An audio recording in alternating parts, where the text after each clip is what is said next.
পাবিয়াছড়া মণ্ডলের যুব মোর্চার উদ্যোগে মাধ্যমিক এবং উচ্চ মাধ্যমিকে উত্তীর্ণ ছাত্রছাত্রীদের সংবর্ধনা অনুষ্ঠান মঙ্গলবার ঊনকোটি জেলার কুমারঘাট মহকুমার অন্তর্গত গীতাঞ্জলি অডিটোরিয়াম হল ঘরে এক অনুষ্ঠানের মধ্য দিয়ে ছাত্রছাত্রীদের সংবর্ধনা দেওয়া হয়। এতে উপস্থিত ছিলেন নিজ কেন্দ্রের বিধায়ক ভগবান চন্দ্র দাস। পাবিয়াছড়া বিধানসভার মাধ্যমিক ও উচ্চ মাধ্যমিকে উত্তীর্ণ প্রায় 900 ছাত্রছাত্রীর হাতে তুলে দেওয়া হয় সার্টিফিকেট সহ অন্যান্য সামগ্রী। ভারতীয় জনতা পার্টি পাবিয়াছড়া মণ্ডলের যুব মোর্চার উদ্যোগে এই অনুষ্ঠানের আয়োজন করা হয়। ছাত্রছাত্রীদের উৎসাহ জাগানোর লক্ষ্যেই তার এই উদ্যোগ গ্রহণ করেন। রাজ্যের প্রাক্তন মন্ত্রী তথা পাবিয়াছড়া কেন্দ্রের বিধায়ক ভগবান চন্দ্র দাস এই অনুষ্ঠানের বিশেষ অতিথি হিসেবে উপস্থিত ছিলেন। বিধায়ক বক্তব্য রাখতে গিয়ে বর্তমান সরকার ছাত্রদের শিক্ষাগত মান উন্নয়নের জন্য বিভিন্ন পরিকল্পনা হাতে নিয়েছে। ছাত্রছাত্রীদের সৃজনশীল পরিকল্পনা বিকাশের জন্য প্রত্যেক স্কুলে দেওয়া হচ্ছে টিচিং লার্নিং ম্যাটেরিয়াল।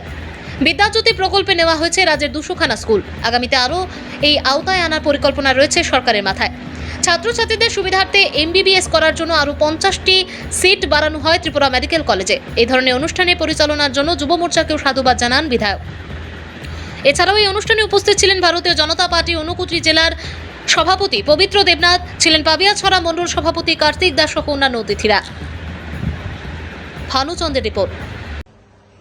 সবকিছু আজকে আমরা দেখছি, যার কারণে আজকে ত্রিপুরা রাজ্যের আমাদের ছেলেমেয়েরা, আমাদের বিদ্যার্থীরা আজকে এইভাবে রেজাল্ট করছে। আজকে গ্রামের এলাকার মানুষ, জনজাতি সমাজের মানুষ, অনুসূচিত জাতি সমাজের মানুষ, পিছিয়ে পড়া সমাজের মানুষ আজকে শিক্ষার সচেতনতা তাদের মধ্যে চলে এসছে।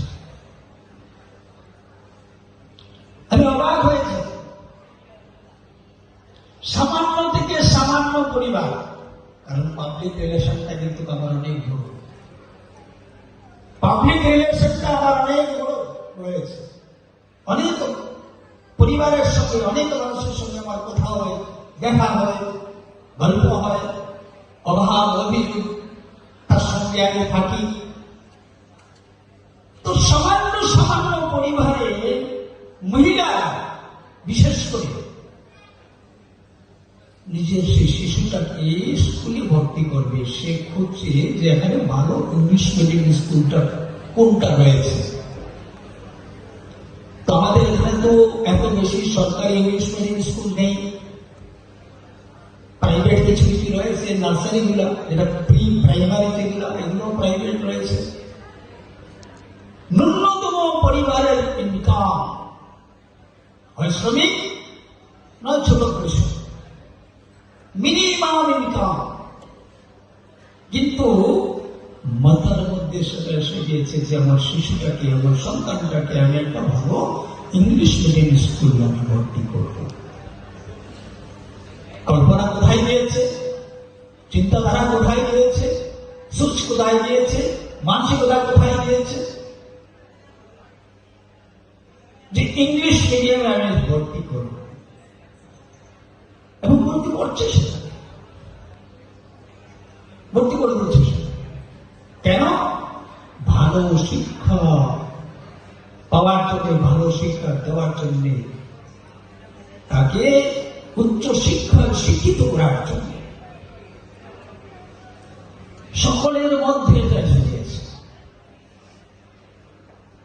কেন? কারণটা বুঝছে, দুনিয়া দেখছে,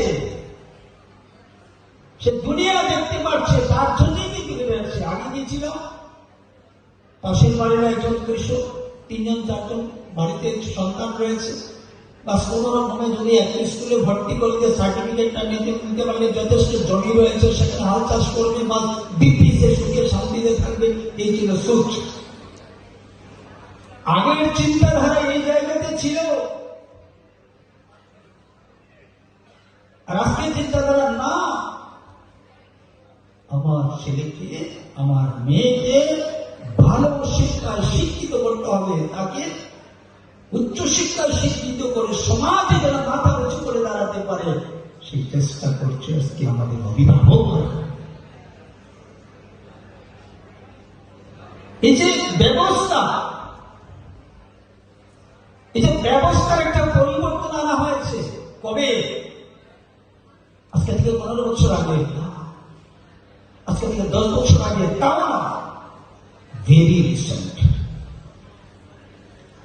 মানে খুব এটা কিছুদিন আগেই সেটা হয়েছে। ইদানিং